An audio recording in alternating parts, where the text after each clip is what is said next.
By the end of this lesson, you will understand the elements of effective writing, recognize the various steps that are involved in writing effectively.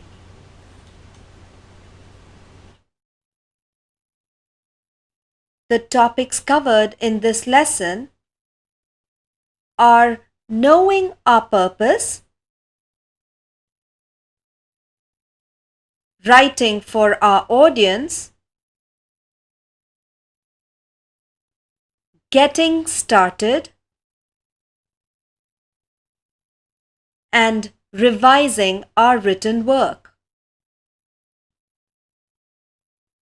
We also will learn how to accomplish our purpose.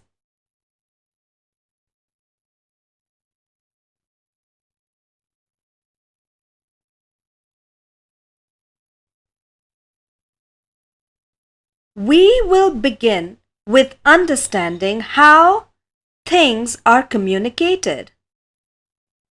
What is being communicated?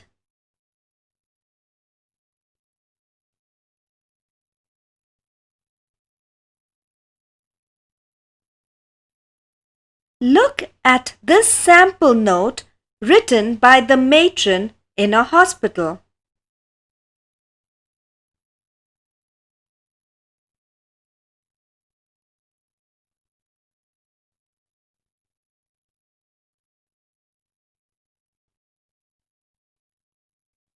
What do you think the matron was trying to convey?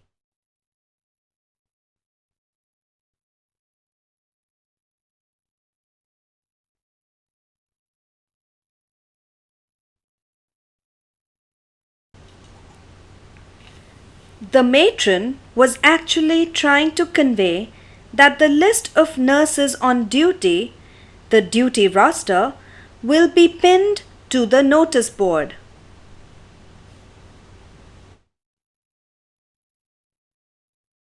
However, the meaning we get from the way the note was worded is that the nurses themselves will be pinned to the notice board. Did you notice how the meaning gets distorted due to ineffective writing?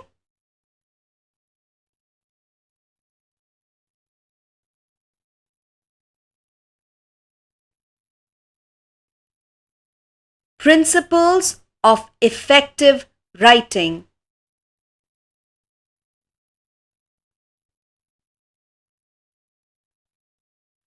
We always need to know why we are writing.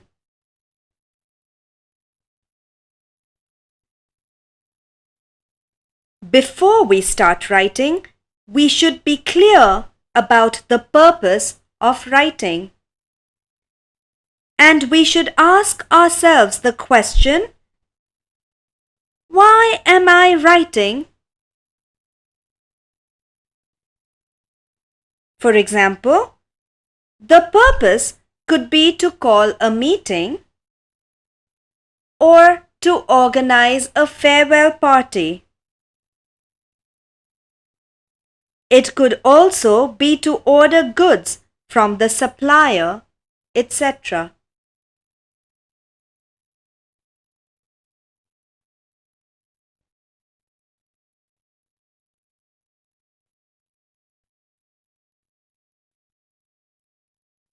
Who is the audience?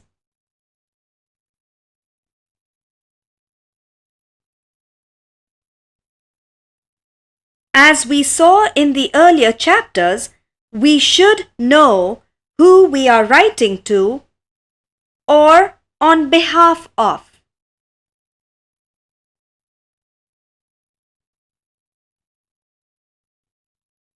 We could be writing to the editor of a newspaper, a manager, staff in the office, or we could just be taking notes in a meeting.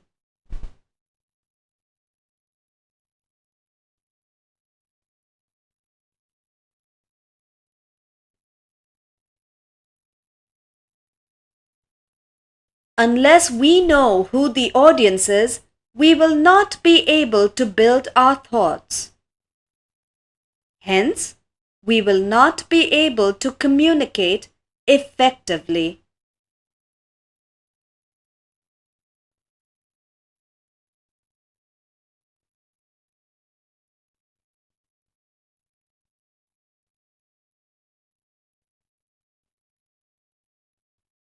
Getting started.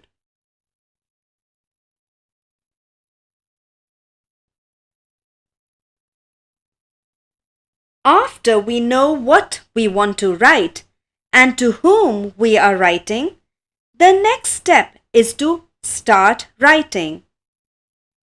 It may help to organize the writing by listing out the items we want to include in our document. If there is more than one piece of information that we want to convey, we should list them out in the order of importance, from the most important to the least important.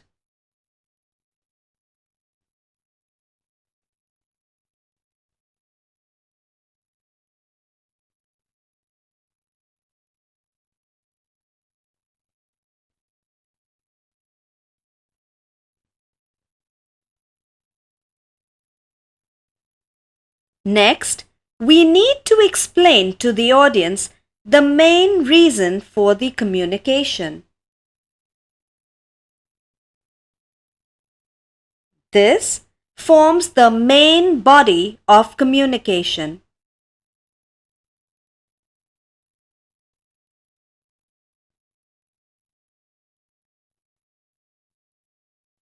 While writing this, we need to keep in mind our audience, both our primary as well as the secondary audience.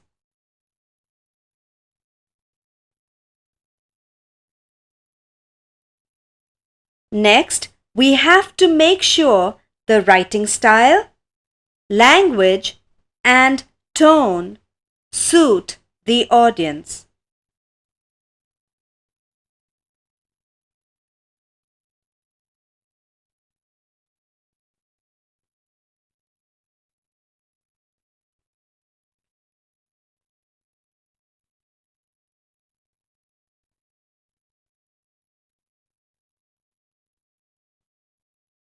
To write effectively, keep the sentences short and simple. But keep in mind that while short, crisp sentences sound good, too many of such sentences bunched up together will begin to sound childish.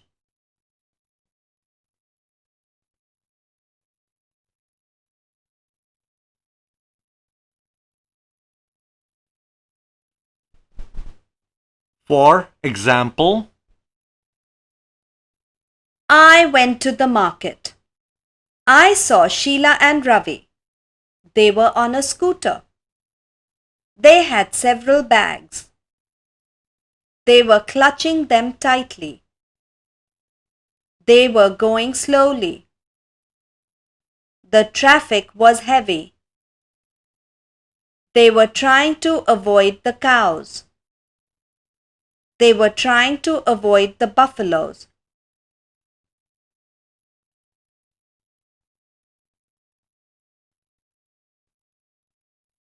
doesn't that sound childish?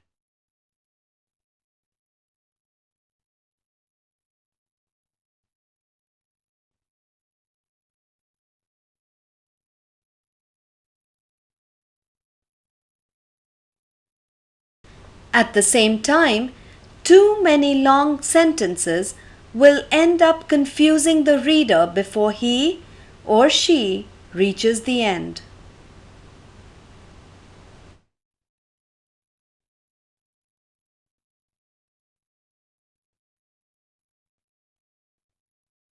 For example, While going to the market, I saw Sheila and Ravi on a scooter clutching several bags and going slowly in the heavy traffic while trying to avoid cows and buffaloes.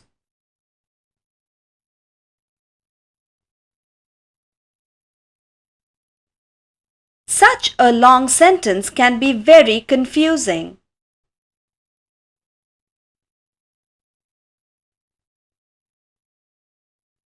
Therefore, it is important to vary the length of the sentences.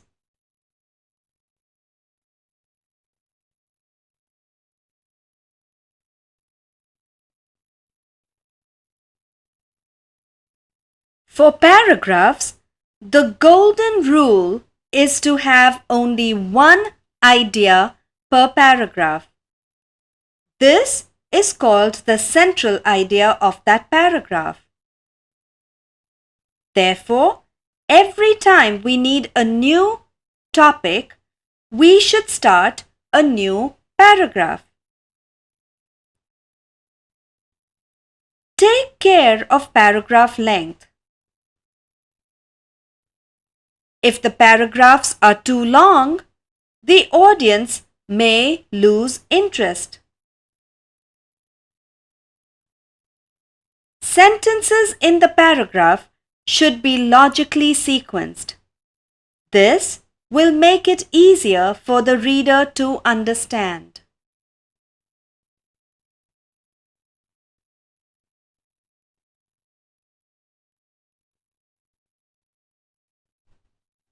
Some do's and don'ts.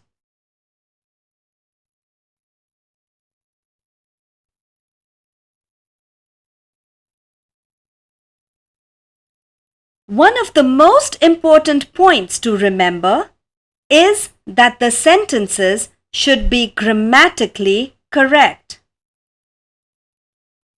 Also, there should be no spelling mistakes.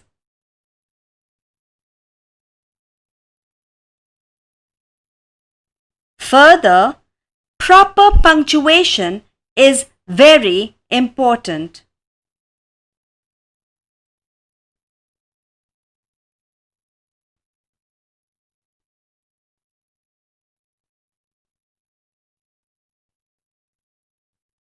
Keep the language simple. Do not use big, complex words that the audience cannot understand.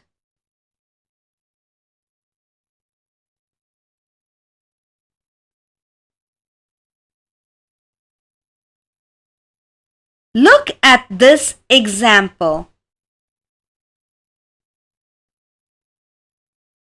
For eons, India has been stereotyped as the land of exoticism and mysticism, a land where multicultural heterodoxy thrives on the bedrock of religious acceptance.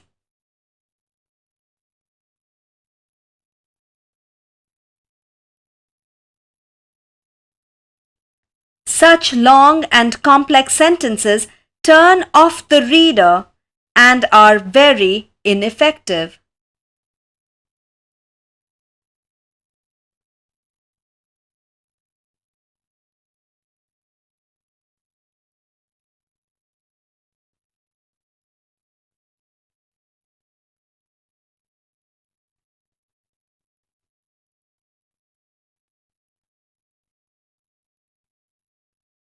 In case our audience is not well versed with technical details, we should try to simplify our language so that the audience can understand easily.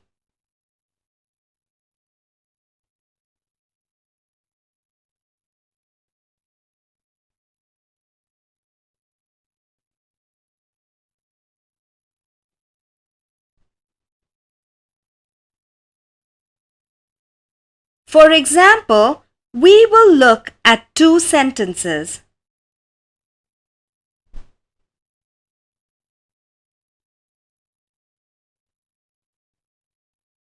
Sentence 1. Most refractory coatings to date exhibit a lack of reliability when subject to the impingement of entrained particulate matter in the propellant stream under extended firing durations.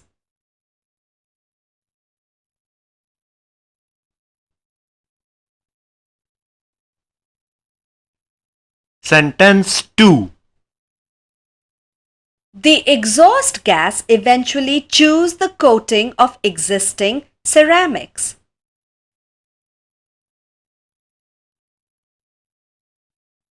Notice that both these sentences convey the same meaning.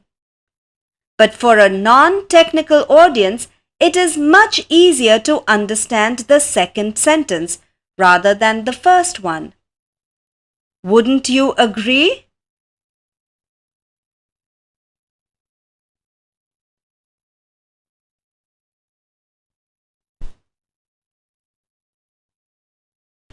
Which of these sentences do you think are easier to understand?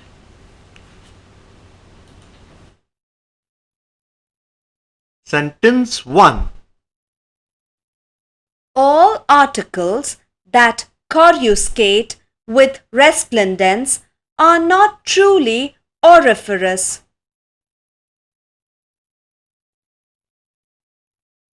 Sentence 2.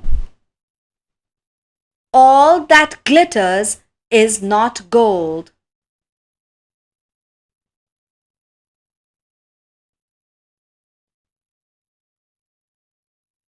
Definitely the second one, don't you think?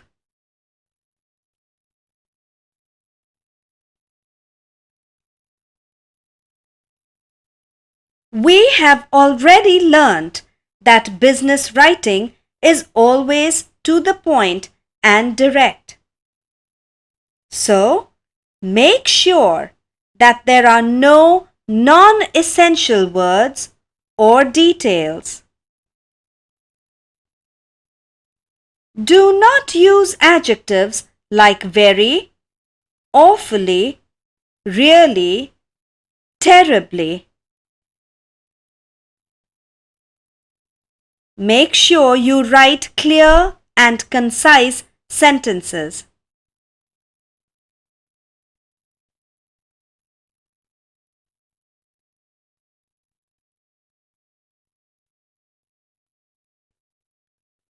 Look at this example. We will now make a few observations concerning the matter of contingency funds.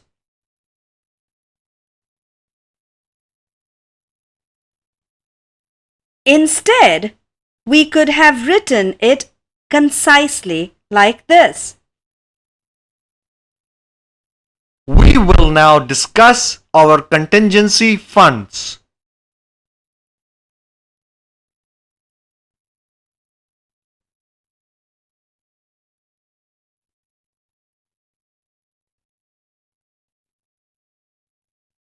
In your reference reading guide, there is a table that has been taken from this website.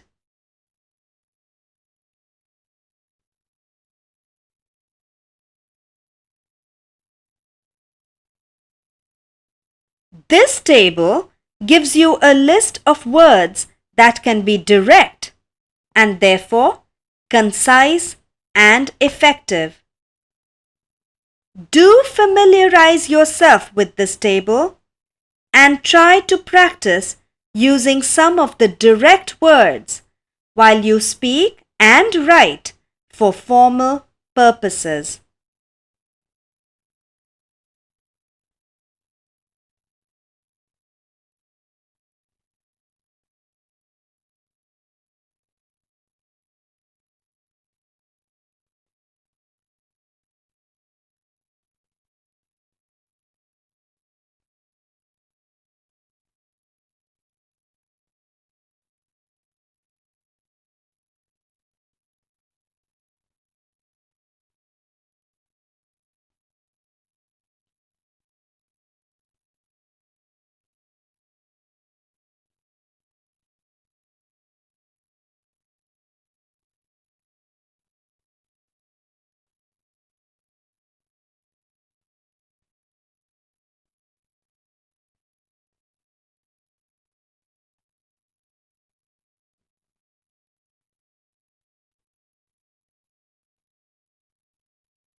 use the active rather than the passive voice.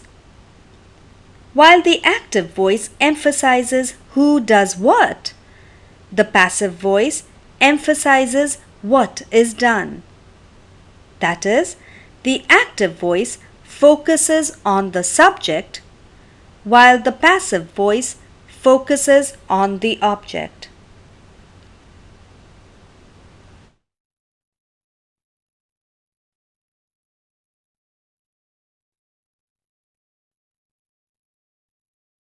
Food is prepared by the cook. This is an example of a passive sentence.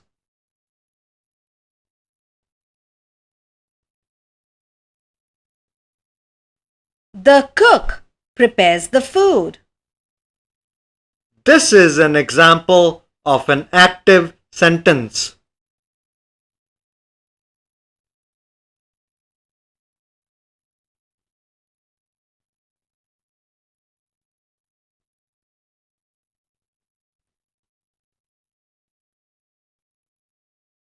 Another thing we need to keep in mind is the use of capital letters and small letters in a sentence.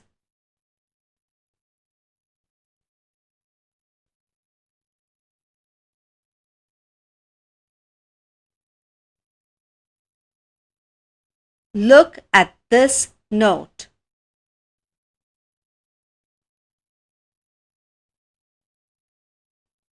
If we find a sentence like this in the office note, will we take it seriously?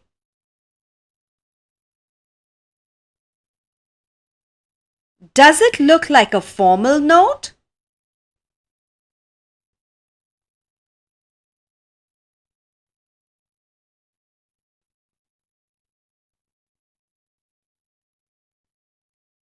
Here is the same note written with correct capitalization. It looks formal, doesn't it?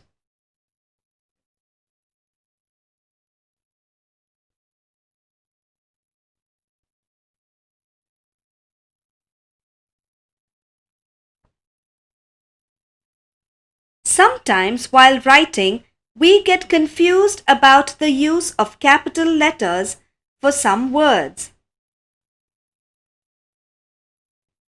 In general, we should use capital letters in the following ways.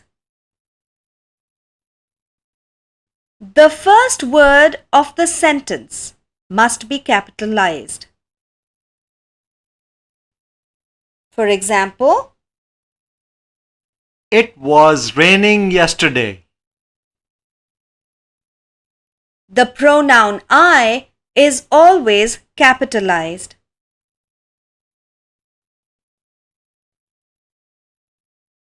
All proper nouns, which are the names of places, organizations, and people, always begin with a capital letter. For example, Australia, Howrah Bridge, Rita.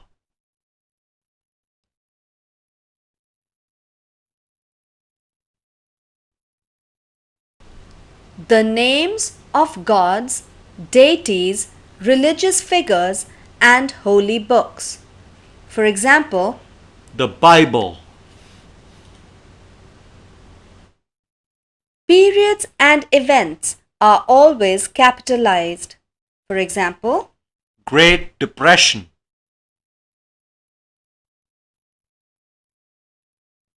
make sure you always capitalize the title that precedes the name. For example, Ms. Smita Madhusudan. Mr. Ravi Tandon.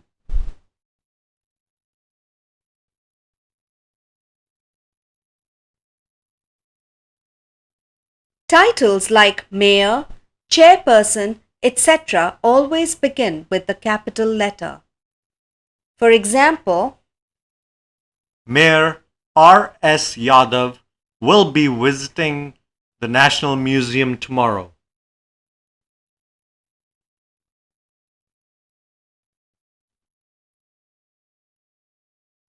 The days of the week and the months of the year are always capitalized.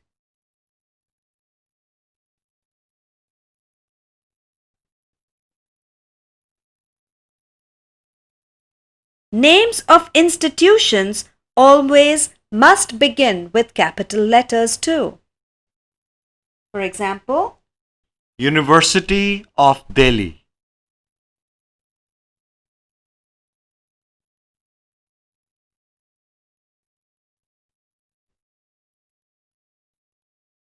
one last thing to remember is the usage of correct punctuation. Let us look at some common rules.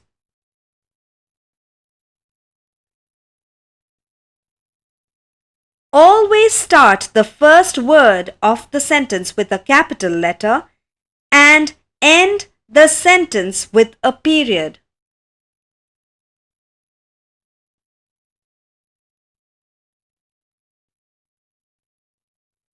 There should always only be one space after the period and the first letter of the next sentence.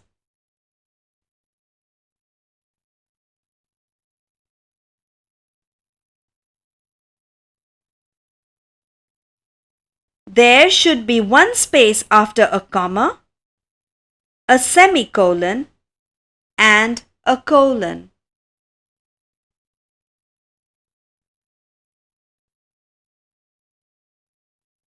When using hyphens, there should be one space before and after the hyphen symbol.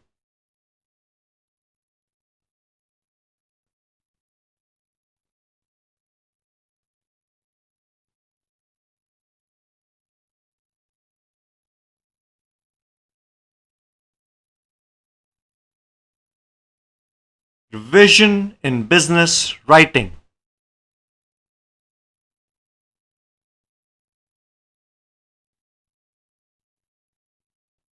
After writing the document, we must remember to revise what we have written.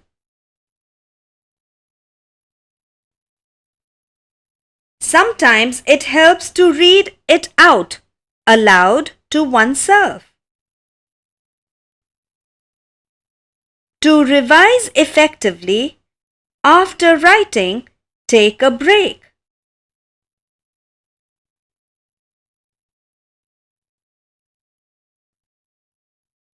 Do something else.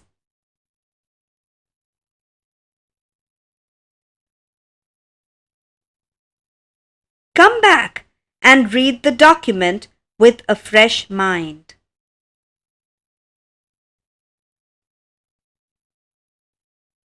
And then have someone else read the document. This will help judge whether the document has the intended impact on the reader.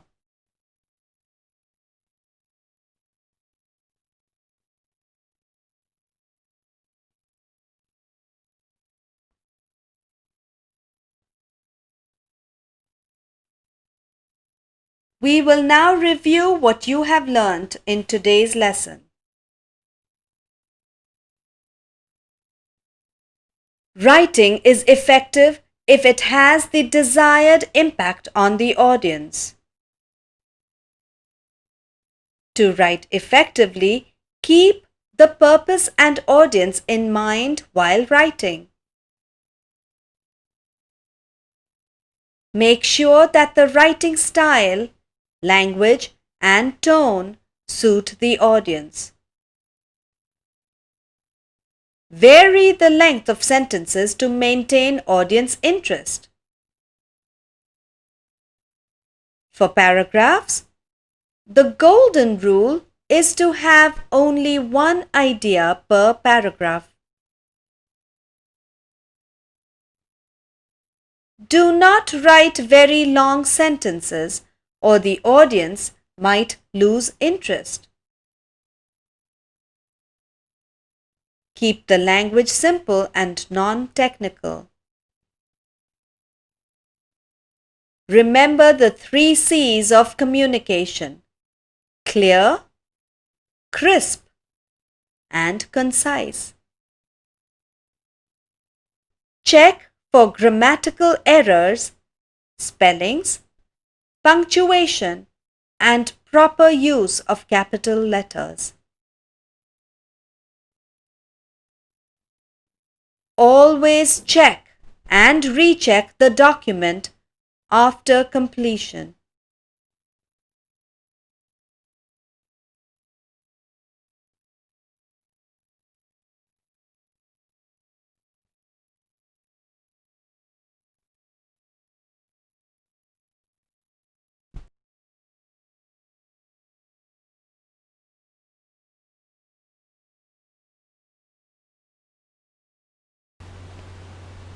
You may now use this time to read the reference reading material that goes with this lesson. Thank you.